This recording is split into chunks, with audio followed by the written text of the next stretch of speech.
right? Let's do it. It's cool if I put it like right here. Hey, la. Hey, la. Hey, la. Whoa. Hey, la. Hey, la.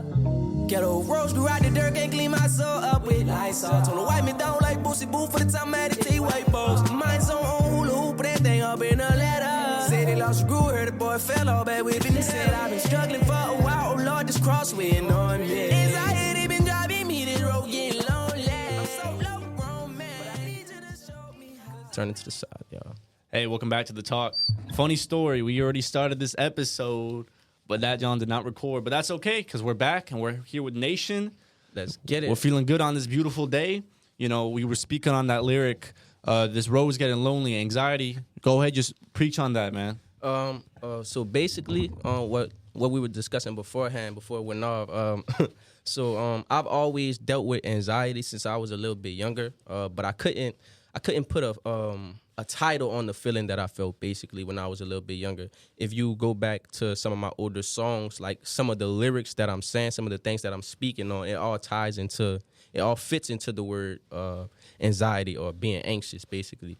And like I was telling him, anxiety actually it plays a vital role in my artistry, because if you deal with it, if you are a very anxious person at times, you know it pushes you into isolation at most times. But as an artist, isolation isn't always bad. You have a lot of time to focus on your craft, and I feel like that's a big part as to why I'm as to why I'm talented, honestly, because I spend a lot of time by myself. I spend a lot of time perfecting my craft. Yeah, so we broke the ice, and we were really getting into your spiritual walk. You're on a spiritual journey right now. Mm-hmm. You know, you're calling yourself the psalmist as opposed to the rapper or performer. Mm-hmm. You know, let's talk about the meaning of that word for you right now, as a quick refresher. All right, so basically the psalmist, it ties into the Bible. For those of you who read the Bible, y'all know the book of Psalms, which most Psalms are written by King David. And I like to model my life after King David. Me and King David have a lot of things in common, like honestly. But a psalmist is basically a person who makes sacred songs or sacred hymns to God himself. And that's what I do in my music. I like to vent to God. I like to talk to God in my music, because I feel like if I do that, I can be as transparent as I want. I could say whatever I need to say. I could confess things without fear of being judged by the world or anything, because you know God doesn't judge us. So it's like, you know, I'm speaking to God. Like, I make my music for people, but trying to see how to say it in a nice way. It's like, you know how like when you don't care what people think about you, you're just doing your thing, bro, because you know God accept you for who you are, bro. So, and that's what I do. So I just make my psalms. I make my psalms to God. And then to add to that, you've got this mini series right now, Nazareth Talks. It feels like you're speaking a new language in that. Mm-hmm. What's the message with that, man? All right, so Nazareth Talks with Nation is something that God had me to do. Basically, he just wants me to spread light on who he is for my fan base. You know, he wants me to introduce him to my fans. You get what I'm saying? Like he desires a relationship with my fans, with my supporters, the same way that I have it. You get what I'm saying? So absolutely. he pushed me into doing that, and I just answered the call, bro, honestly. And what do you mean when you say we only focus on the physical embodiment of our being? All right, so dang, you really watched it. You pay attention, bro. I really like that. Okay, so when I say like we only focus on the physical embodiment of our being, because basically, like I was saying in that video in Nazareth Talks with Nation, we are 3 in 1. You know, we have a soul, we have a physical body, and we have a mind. See, most people, they only focus on the body, the physical body. And that's why most people can't grasp the concept of God himself being 3 in 1. Because they're like, how can he be 3 if he's 1? But we're all 3 in 1. Because your soul is you, your mind is you, and your physical being is they're all you. And they make up one of you. So that's what I mean by that, basically. Well, that's what God means. It can certainly be confusing, you know, especially if you're coming from, you know, a background of no religious history and, you know, you were not brought up in a church and there's really no concrete understanding. It can be really hard to get through to someone that grew up agnostic. So has that experience ever happened to you where you're trying to break through to a friend that really couldn't understand it? You know, what's your experience like when trying to break it down on a personal level?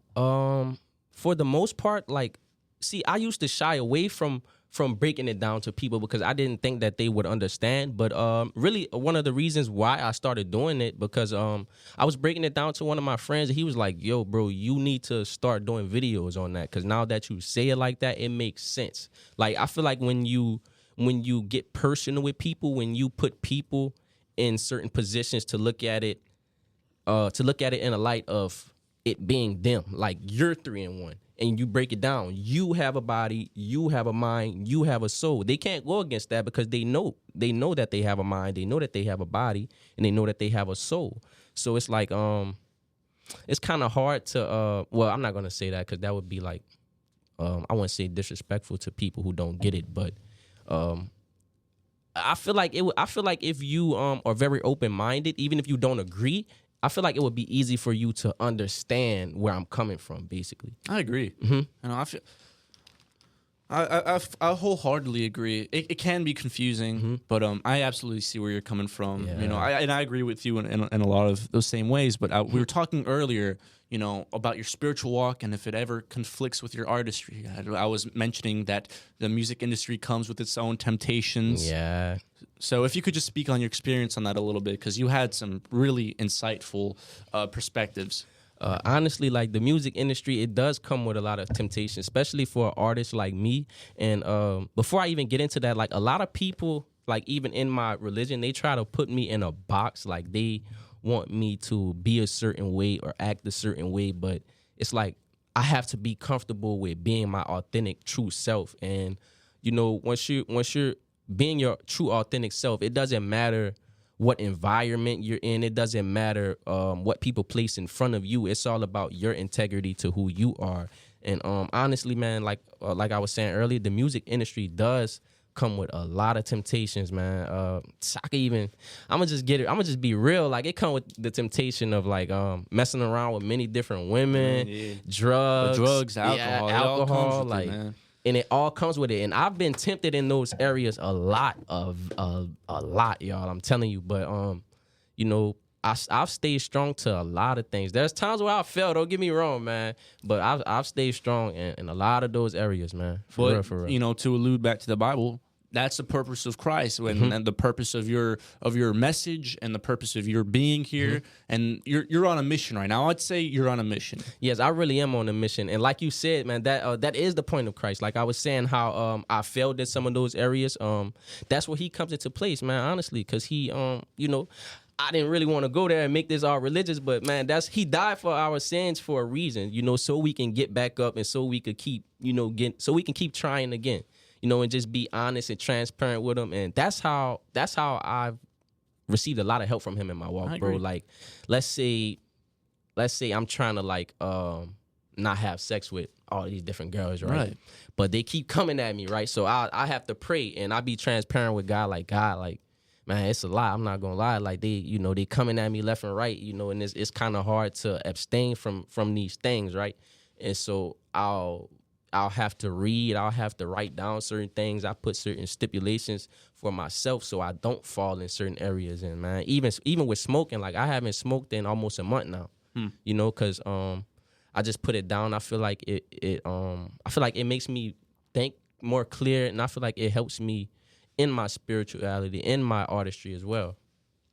Absolutely. And you were mentioning, you know, not to get religious or anything and all that. No, but if you're an underground artist and you're trying to break through in the scene or you're trying to break through in your own career, you know, you may not be religious, but it might be important for you to hear someone's journey that is religious. Honestly. You know, and everyone's journey is as important as the next person's. You're right. So you're saying not to get religious, but I think it's very important because there are other people just like you in your position, whether it's in music, whether it's in their whatever career that it is. Yes. They're going through these things because these are universal temptations.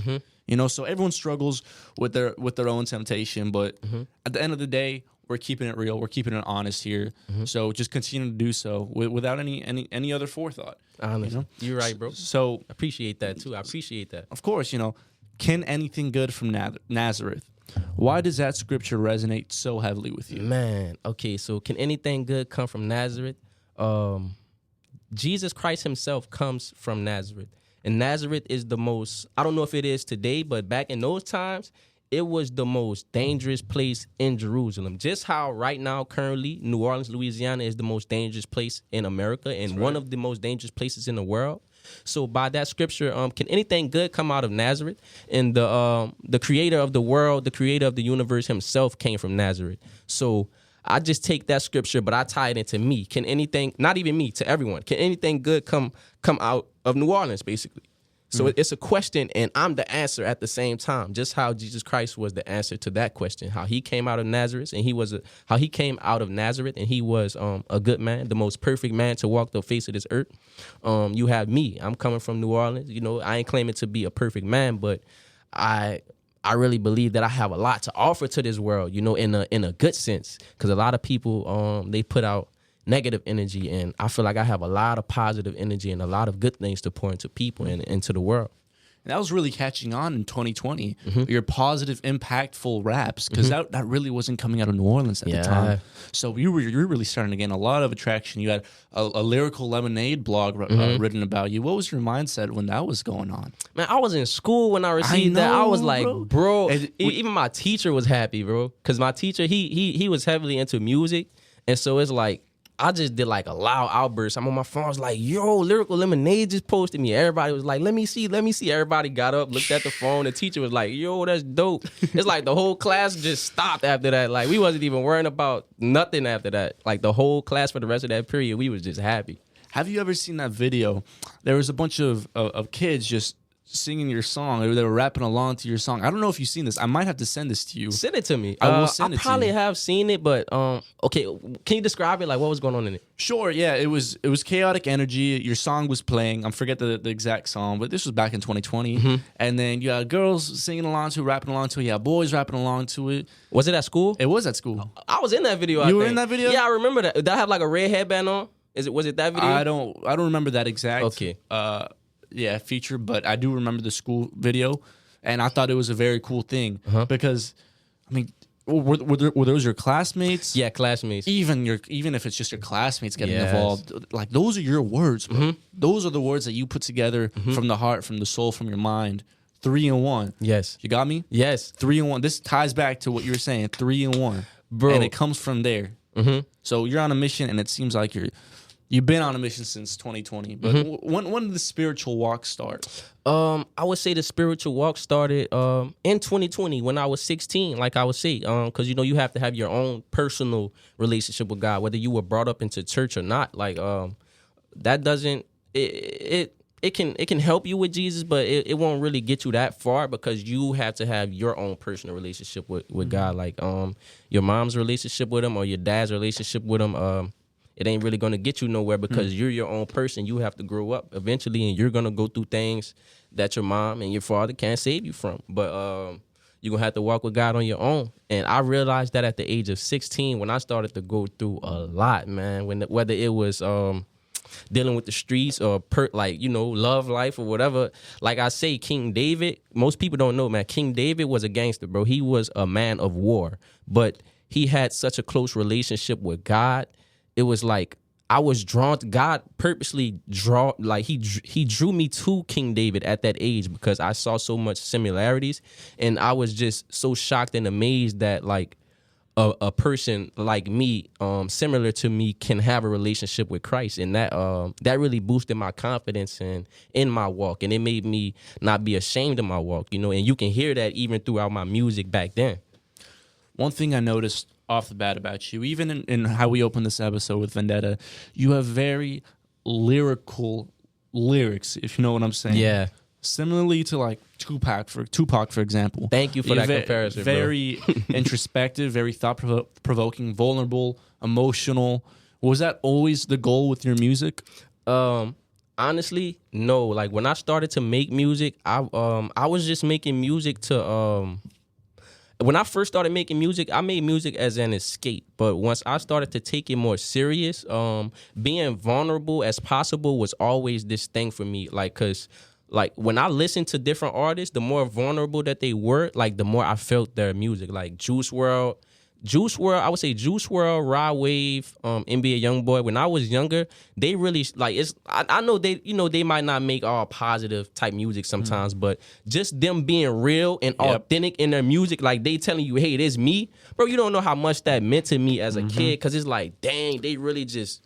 They being real. I saw it a lot with Vendetta, the Rod Wave, maybe not a comparison, but the kind of realness and the kind of energy that it brought to the track.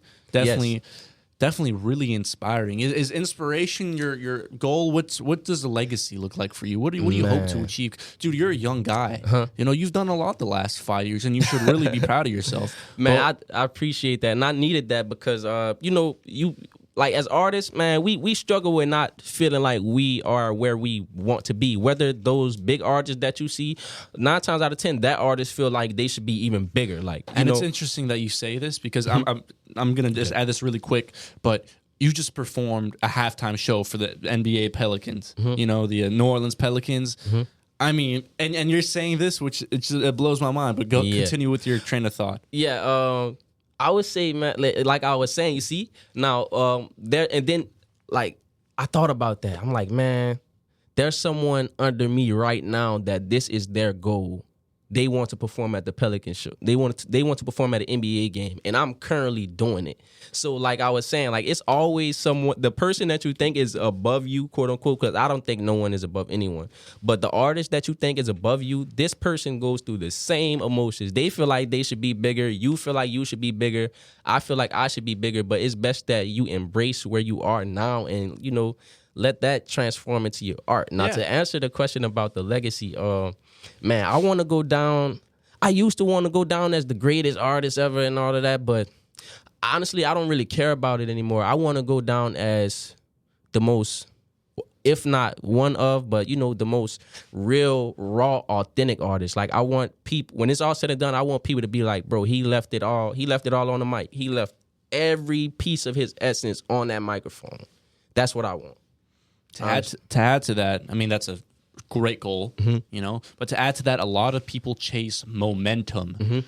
You've been chasing alignment. Yes. How do you sustain that? You gotta honestly, sometimes you gotta get off social media first off. I'm gonna speak on that, because no matter how much of a independent thinker you think you are, no matter how much of a strong-minded individual you think you are, social media will have you comparing yourself.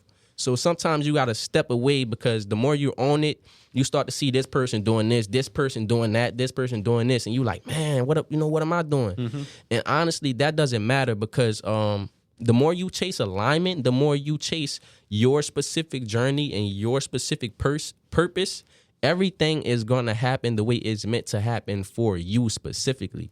And I want to speak on something else. Like, see, when I was younger, I used to think that it was set in stone steps to being an artist. Like, okay, first you got to do this, and then you're going to go to this level. You're going to perform at these venues, Rolling Loud, then you're going to perform here, and it's not like that. Everyone has their own personal journey. Like, I just performed at the Pelicans game, right? But I've been making music since 2020. I've been making music since 2019, basically. And a lot of people tell me that I should have been blew up. And I take it as a compliment, but sometimes I don't need to hear that, y'all, because y'all be making me feel like I'm not where I need to be. Like falling behind a little bit. Yeah, like they be like, man, you should have been. It's like, bro, come on. But, like, I understand that they're trying to be supportive. Yeah. But you got to give the love to them, but that is their way of trying to be supportive. But that the artist in you, it makes me feel like you overthink it, to say the least. Yeah. But how do you balance with public recognition? You just performed at the Smoothie King Center. Yeah. So how are you balancing that with a personal, internal journey? How do I explain it one more time, roll up. Yeah, you asking real questions, bro. I mean, I could be assuming, but by by public recognition, I'm meaning, do you have people coming up to you? Oh, I bump your music. I really I love what you're doing. Does that happen to you? Yes. Okay. So honestly, I was so surprised, and this taught me never judge a book by its cover, right? Bro, the man who booked me for the event, it was this. I don't want to get his age wrong. I'm gonna just go by looks. The dude looked like he was about like a 47-year-old middle-aged white man. He has a gray beard, right? A grayish beard, but you can still see the blondness in it. You know, Okay. He got the slacks on, tee. He like, I've been listening to you since you was Guwap Dashh. And I'm like, what? Yeah. I would have never thought that, honestly. So I'm like, bro, you never know who your supporters is. Like, and then like I had a lot of people from all walks of life like walking up to me, looking at me but not saying. You know when someone knows you but they don't want to say anything. And I'm just like, dang. So you never know who's really paying attention to you, honestly. Yeah. So, I mean, while we're on the topic of Guwap, describe the personal change from, Nation K. Edwards to Guwap to now Nation. Man. And it's crazy. I don't even know where Guwap Dashh came from one day. It's like I just woke, because Dash always been my nickname. I used to play football. I was fast. My friend Jawan, his name Tutu, he just gave me that nickname one day. He was like Dash, because the Incredibles. Yeah. And so it just stuck with me in middle school. Everybody started calling me, and I'm like, all right, I guess I'm Dash, right? And so, Guwap, that mean money or whatever. So I'm just like, man, Guwap Dashh. I just woke up one day, I was like, bro, that's my rap name, Guwap Dashh. And it stuck with me. And that whole era of Guwap Dashh, bro, it was a big part of me. It was a legendary era for the city. But I feel like people hold on to it with too much of a tight grip. Yeah. I feel like are they wanting Guwap back? Because I feel like Nation is a more personal journey. Yes, some people do, but I think it's a form of nostalgia. Like I would say, let's say for instance, NBA YoungBoy's music, his older music, 2018 YoungBoy, which some people think was his best era. But there's certain songs that I hear from him from 2020 and 2021, and I'm like, dang, these songs kind of better than the era that people glorifying and holding on to. Then I realized, it's just nostalgia. Like I had to think about it. Like it's just nostalgia because you were a child. You have memories with this song. You have friends that you used to listen to this song to. So it's like, it's all tied into nostalgia. But honestly, it's like the people that embrace growth, the people that embrace traveling new roads and journeys, they're the people that want me to continue on my Nation journey. Honestly, like with just being my true authentic self. And now you've just recently started exploring kickboxing, correct? Yes, sir. How has that been, man? That seems like a lot of fun. Honestly, it's so lit, bro. I always wanted to do it since about like not kickboxing specifically, but just boxing in general. My grandfather was a boxer and my great grandfather was a boxer. Wow. And I never got a chance to meet neither of them. And I feel like it connects me to my roots in a way. But 3 years ago, I had a different mindset than I do now because I was kind of boxing myself in like the form of an artist. I'm like, man, I can't do that. I'm an artist. Like people gonna look at me and say this, say that, and I'm just like, man, I didn't want to do it because I didn't want people to look at me in a different light. But it's like now that I'm embracing more of myself, I want people to look at me in a different light, and I want people to see that you can be whatever you put your mind to. And so me chasing the kickboxing journey, I really do want to do it, and I want to. I'm not going to say become pro, but if that happens, it happens. But I'm definitely going to have amateur fights. So you're chasing a certain level. Yeah, I want to be good. So what has physical discipline taught you about spiritual clarity? Bro, they go hand in hand so much. It's ridiculous, bro. Like, because, okay, it's certain things that I learned from reading the Bible, and I take it to the gym. It's certain things that I take to the gym, disciplines that I learned from the gym, and I transfer it to my spiritual walk. And I was just thinking about this earlier. I'm like, dang, ever since I really started this kickboxing stuff, I've been understanding God a little more. Like I've been understanding even certain concepts of the Bible. Like I can do all things through Christ who strengthens me. Like literally me running yesterday, I was at practice yesterday. I was about to pass out, bro. And like I'm not over exaggerating. It's like once that scripture came to my mind, it's like something just got in my legs, bro. My legs started just floating on their own. Like I had an extra push to keep going. And when I got home, I thought about that, and I'm like, dang. So, like, the spiritual aspect of like words, they hold power. Like the words of the Bible, to me, they hold power because that was something that I used in that moment that gave me a boost in my physical body, literally. I can't describe it, but that's what happened, bro. And so all these things, they just continue to add fuel to your fire and strength in your belief and in your faith. Yes, sir. Because you're feeling it firsthand, you're seeing it firsthand. Yes. Wow. And I would say, let me see what else. I'm trying to find another example. Dang, what's that scripture? I'll come back to it. I'm going to remember it. Remember it. Well, I wanted to ask you, while we're on the topic, has training taught you anything about restraint, control, or release that music has not? Yes, I would say timing, because once you're going against someone, right, you can't just, even if you're strong, right, you have to pick your moments where you display your strength. You have to pick your moments where you're reserved, where you're being reserved, where you're controlling your actions. You have to control your breathing. You have to control your movements. You can't just go in there all willy-nilly and just release your anger and just throw all type of crazy punches. You're gonna get knocked out. And I look at it like that's the same way with life. No matter how tough you think you are, you have to have control in everything that you do. You have to have restrained control in everything that you do. You can't just put your foot all the way on the gas in whatever aspect, bro. It's always gonna be balanced. You have to be balanced in everything that you do. Are you currently working on any new music? Because your last release was in March. So what does that relationship look like this season? Man, so right now, me and my bro, Smooth Shot That. He's a videographer. He's been working with Main Music a lot. I don't know if you ever heard of him.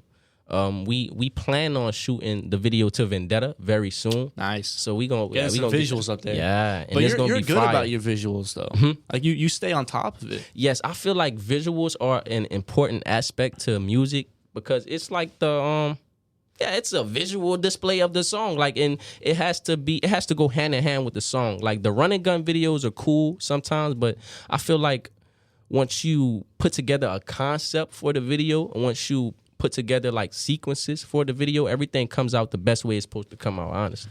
I was listening to Eric Weiner talk, and Eric Weiner, he comes from MTV, he comes from Music Supervision, but he has this thing called the Wild Honey Pie, and it's very cool. It's very cool. It's pretty much revolutionizing events and parties and visuals. But what he's doing is he's unifying parties and turning them into thematic food parties. For real? So I feel like there's nothing more unifying than food.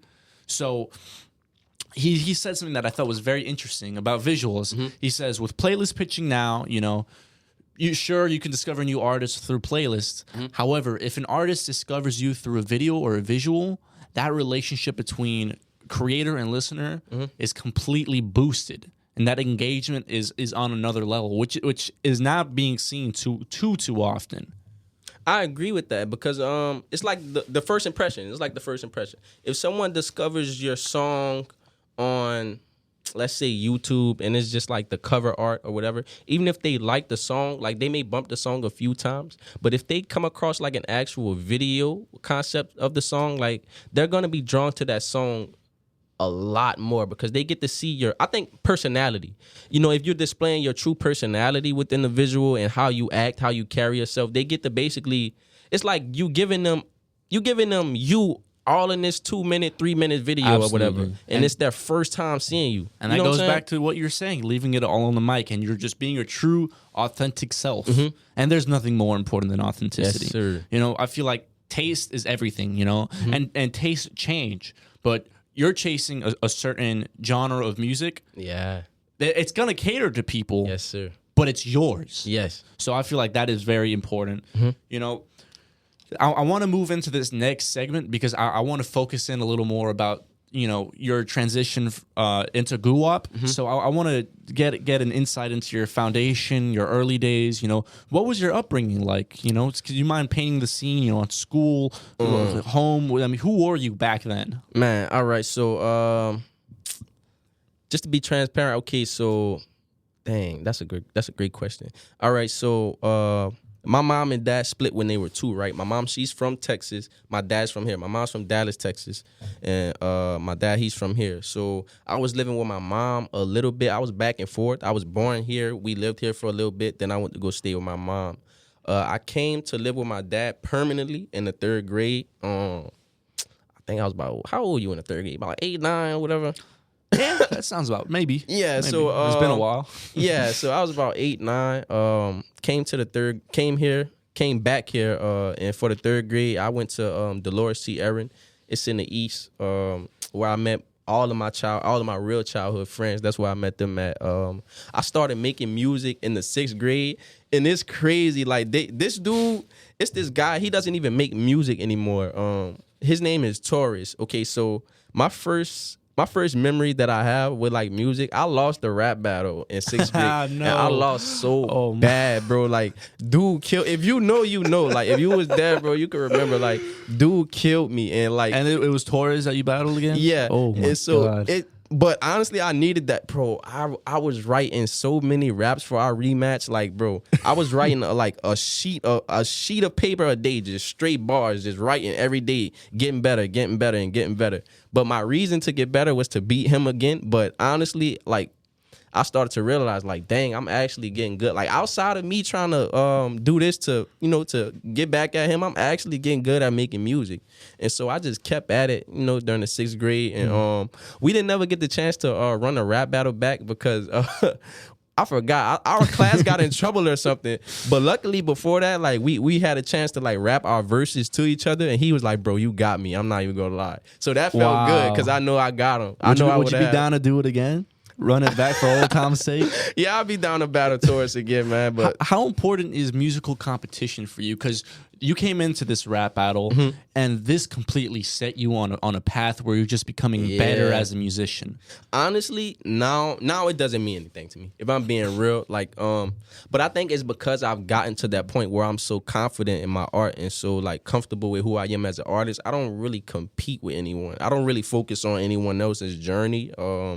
I salute everyone who's doing what they're doing, but it's like I don't really compete anymore because like I'm focused on alignment. I'm focused on my purpose, my personal journey with it, Yeah, absolutely. And so you 6th grade, did it really start in 6th grade? Yeah. Okay, wow. Okay. So when were people first really starting to pay attention to your music? I would say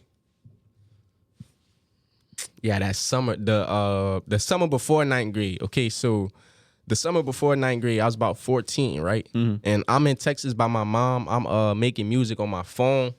I'm dropping so many trillers. I'm dropping like, bro, I'm going crazy with it. I was getting like a little wave in the city. But hold up, I'm tripping. Even like a little bit before that, bro, I would say like 7th grade going into 8th grade, I was consistently dropping like acapella, like just videos off my phone. And I was posting them to Instagram, like, freestyles, and they was going crazy, bro. Like, everybody was telling me, get in the stew. If you know, you know. Everybody was telling me, like, bro, you got to make music. And so I got on BandLab with it. Crazy. I got on BandLab with it. I didn't mix my music, though. I'll say that. Because, bro, and I salute everyone who mixes their music now on BandLab because back then I couldn't do it. So what I would do is I would record the dry vocals, and I would send them to my bro, Sa, and he would mix and master them on FL Studio. So that's how we was dropping. We was going crazy with it. And so then after this, that's when the Lyrical Lemonade review came in the article. No, I would say, okay, so what? This is 7th grade, boom. 7th grade, 8th grade. And then 9th grade, this is when I started to drop actual songs on SoundCloud, using the BandLab FL Studio connection. I was just being consistent with it. And that's when 2020 came after I dropped Last Night and I dropped Anger Issues. That's when the Lyrical Lemonade blog came into place because they kind of caught my wave early. They seen what I was doing. Man, last night the positive energy that you brought was just really unseen in New Orleans. So I mean, you're not the first to bring that positive message to New Orleans because I can't think of an artist. I might be ignorant on the subject, but it seems like honestly, bro, I'm not just saying this to like pat myself on the back, but I think I am. In the rap sense, because man, New Orleans rap is all about what it's about, gutter, gangster music, people, talking that talk. But me, I always wanted to be different. I always wanted to stand out. So it's like I knew what I was doing. I knew that I knew that I was gonna bring a positive impact on the city even at that age. Were these revelations early for you? These revelations were these early when you were realizing that you wanted to bring a positive impact? Man, no, honestly, like, you know how like when you doing something and you don't know what you doing, you just like you doing you. Cause like I was always a positive person, right? So it's like as I'm dropping these songs, I feel like I'm just being myself. But then it's like once I started to get feedback, right? It's like people was telling me like, bro, this song helped me through this, or this song helped me through this, or bro, this song is so positive. My mom listened to it, my granddad listened to it, my uncle listened to it. So I'm like, hold up, like, so I'm really having a positive impact on my city through the words that I'm saying. So I'm really just being myself. You get what I'm saying? And so that's when I started to realize the effect that it was having on people, which is also, you know, during 2020. Man, I remember that.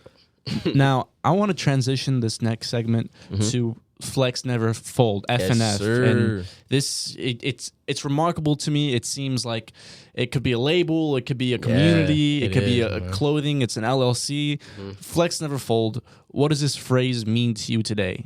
Man, flex never fold. It means to show mental strength and to never fold under pressure. It's like what I have been basing my whole life around. I came up with the name in 8th grade. I feel like God himself gave it to me because it's such a powerful name even now.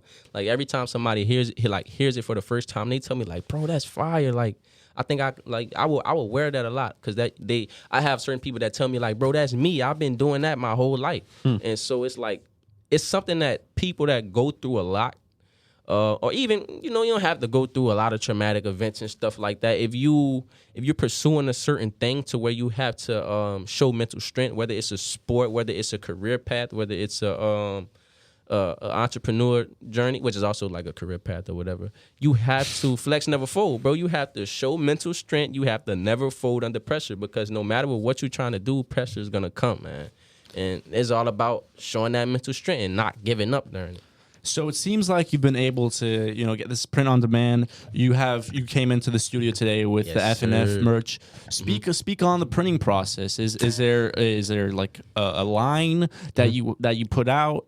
So I would say I was consistent with my clothing brand. I was putting out a lot of shirts at first, and then I switched to the varsity jackets. And now what we're doing now, I don't know if you probably saw the fit that I had on my page for the Pelicans game.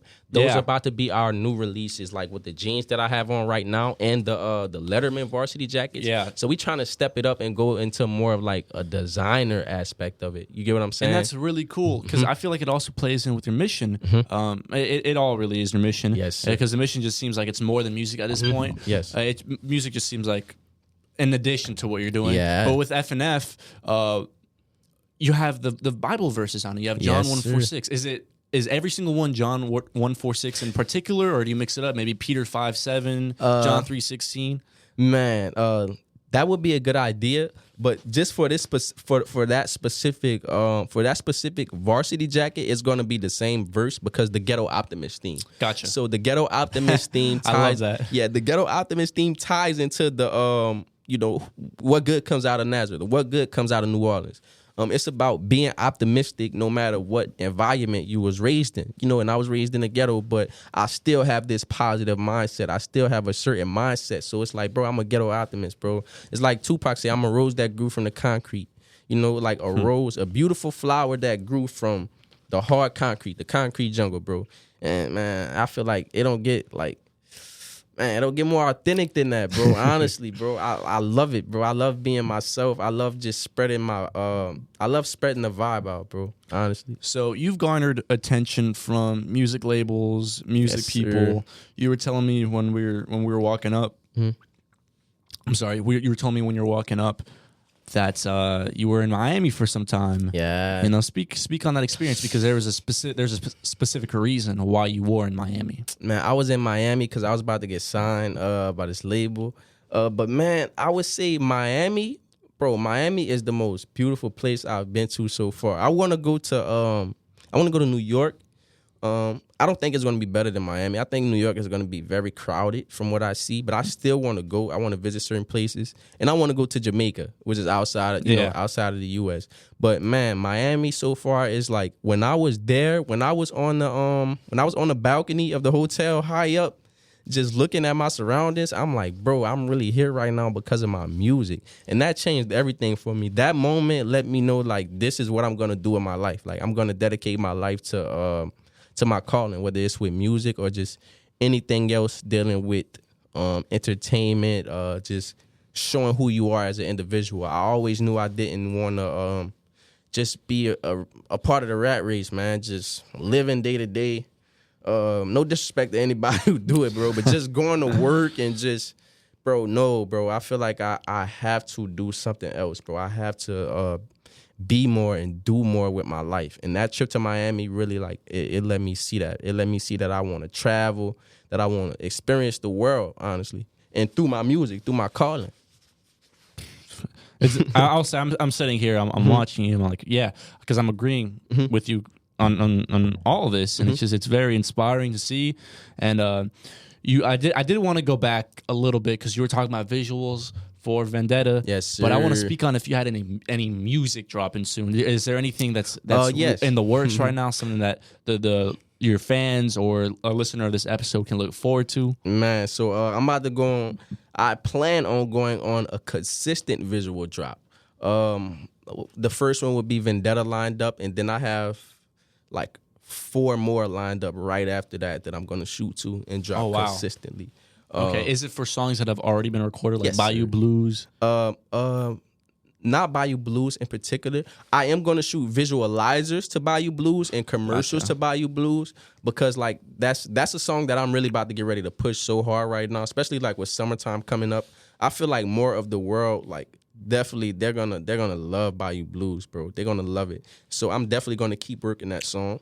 But I definitely have like unreleased songs that I'm gonna do visuals to that are so great. Now, so I'm seeing the vision here. So it's more so less dropping new music and more so streamlining and prioritizing what you already do have out, boosting that, and creating visuals for that to really enhancing the experience of the song. Yes, and then like once that goes successfully, I wanna do an album. But I'm trying something right now because I did go on a hiatus because of certain things that I was going through in my personal life, and then just getting myself together financially and everything. So it's like once you take a break, even if it's intentional or things just happen, you kind of lose that momentum. So you don't want to just come out the gate dropping an album. Right. No, I understand. Yeah, absolutely. And so yeah, I want to just work my way back up to it, see how they rocking with it. Which I know they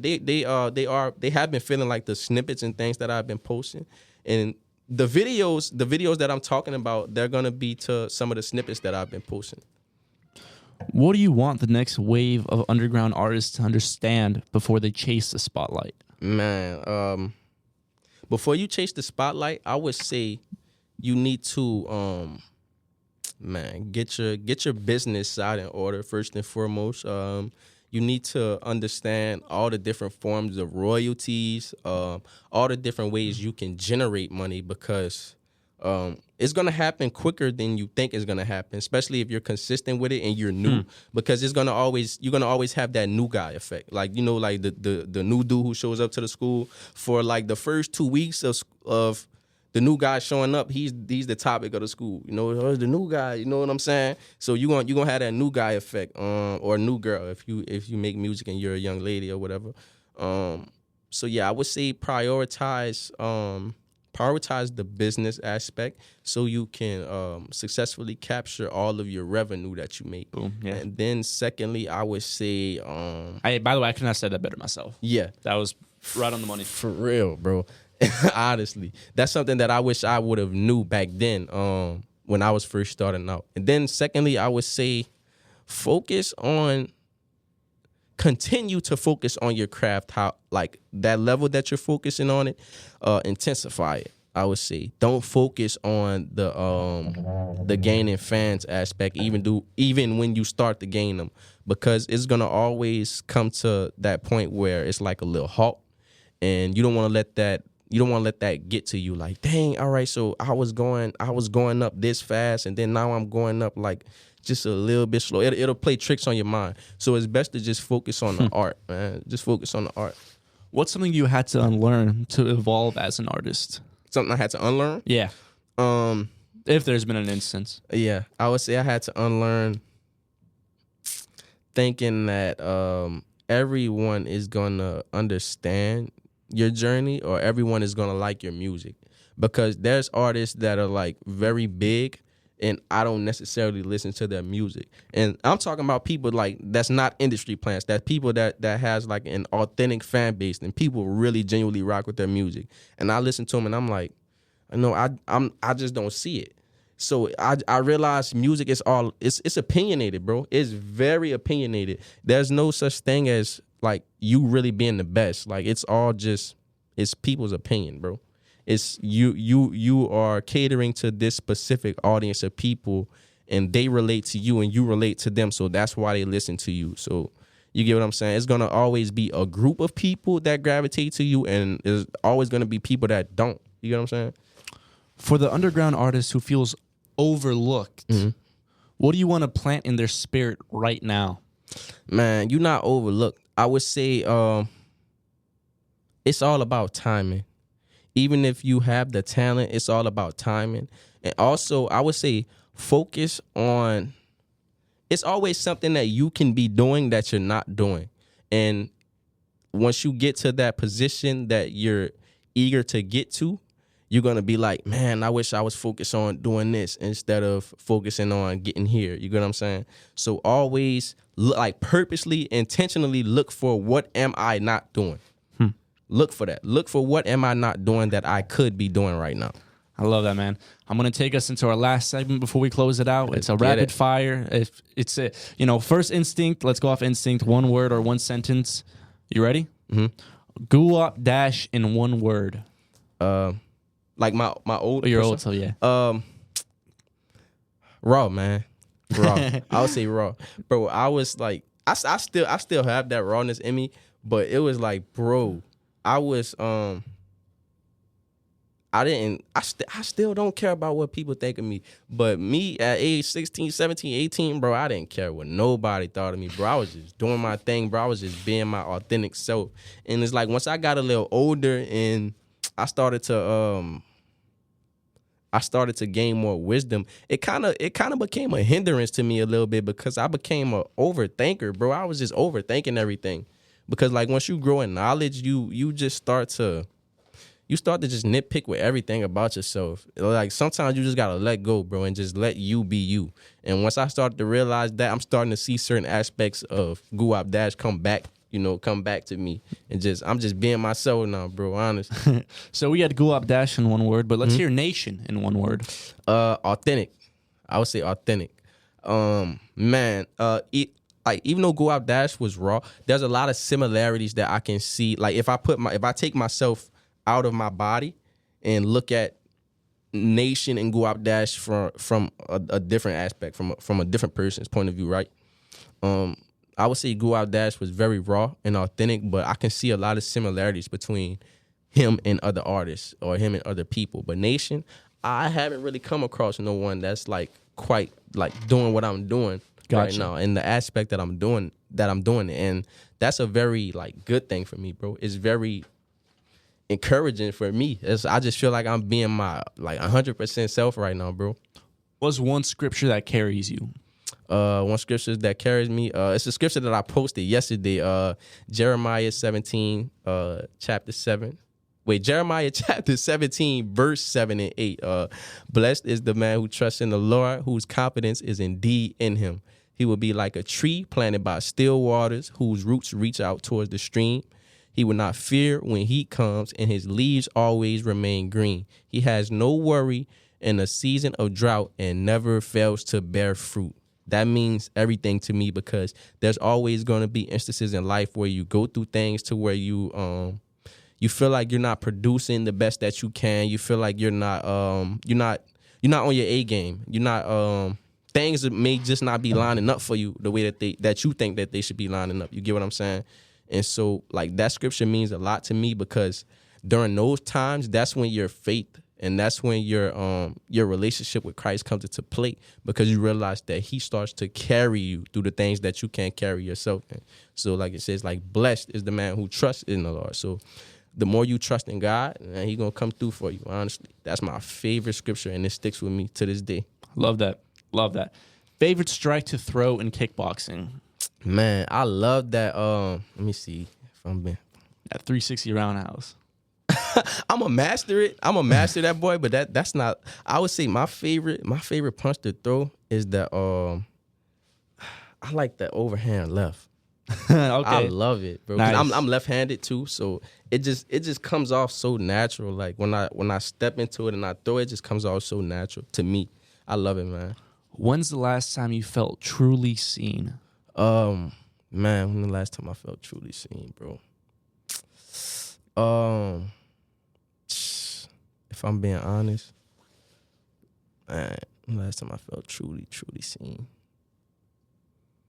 Man, I really don't know. I feel like every time that I honestly, bro, I'm gonna just keep it real. Every time that I I pray and I get like a revelation and I get like like images come to my mind, you know, things that God give me. I feel like those are the moments where I'm truly seen. Outside of that, I feel like most people only get to see me like in a shell of myself. You get what I'm saying? Because as people, whether we believe it or not, it's like we walk around, we don't really show who we are 100%. No one shows you who they are, like who they truly are 100%, man. So I feel like no one on this earth has truly seen me, bro, except for God. And I feel like I haven't really seen anyone else 100% in their true authentic. Like you get overall pictures of who people are. You get what I'm saying? You get you can tell when someone's a good person. You can tell when someone has a good heart, honestly.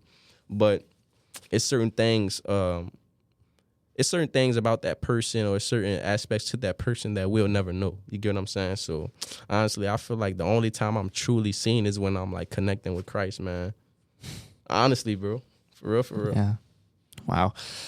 Yeah, there's a lot of power in your words, man. Mm-hmm. Song of yours you'd send to someone on their worst day. Song of mine that I would send to someone on their worst day. I would say